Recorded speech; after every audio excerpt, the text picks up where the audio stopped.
Hey, welcome back. It's July 17th and there's a whole heap of news to do with crypto and Bitcoin that is going on during this week. Now, I want to start off with new Bitcoin treasury companies that are unfolding.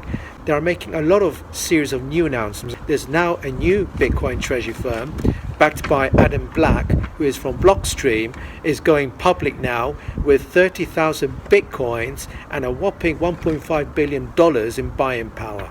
Another example is Semler Scientific now ranks among the top 15 public Bitcoin holders, reinforcing a trend where publicly traded firms are not just experimenting anymore, they're actually committing capital at scale. So in other words, they're putting the money where their mouth is. And we're going to be seeing an awful lot more announcements such as new Bitcoin treasury companies unfolding, establishing that seed capital money to buy Bitcoin, and also existing Bitcoin treasuries who are just keep on accumulating with more Bitcoin purchases.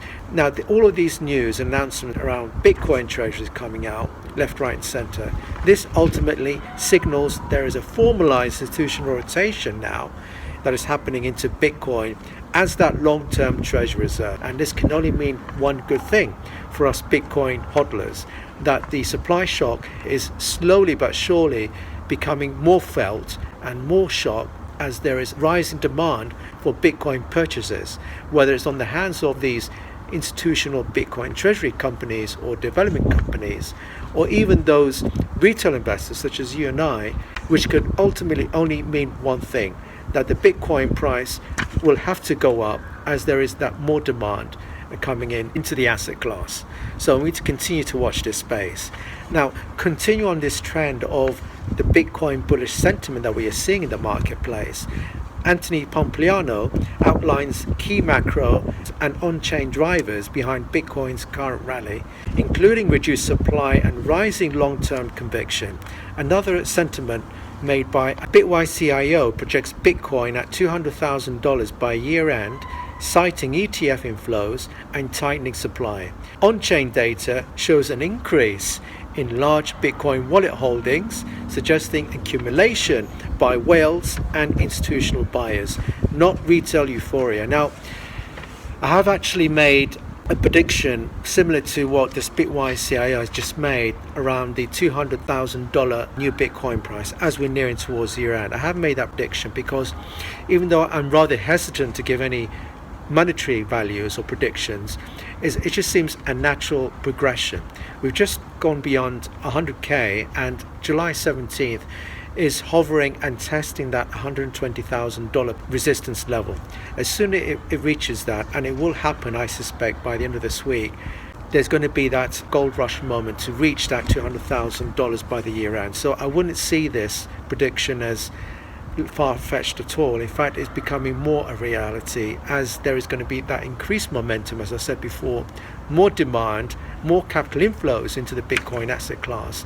Now, moving over to the main event, we all know that US House is finalizing major crypto legislation aimed at regulatory clarity for stablecoins, digital assets and exchanges. Key bills are expected to clear the chamber imminently. Trump's renewed alignment with pro-crypto policies during Crypto Week signals a political shift where crypto is becoming a national economic agenda item across party lines. Now, just recalling that there are three major crypto legislation at stake at the US.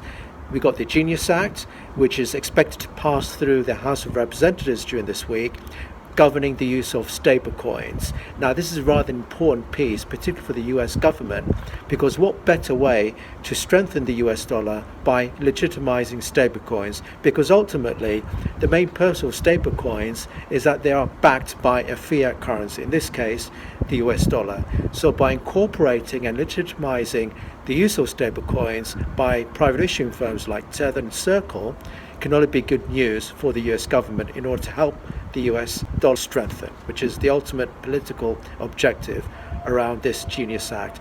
The other two pieces of legislation, very important, is the Clarity Act. Now, this second piece of legislation is to provide regulatory clarity regarding the use of digital asset tokens more broadly within the digital economy, and particularly in which side it sits within a security space or a commodity.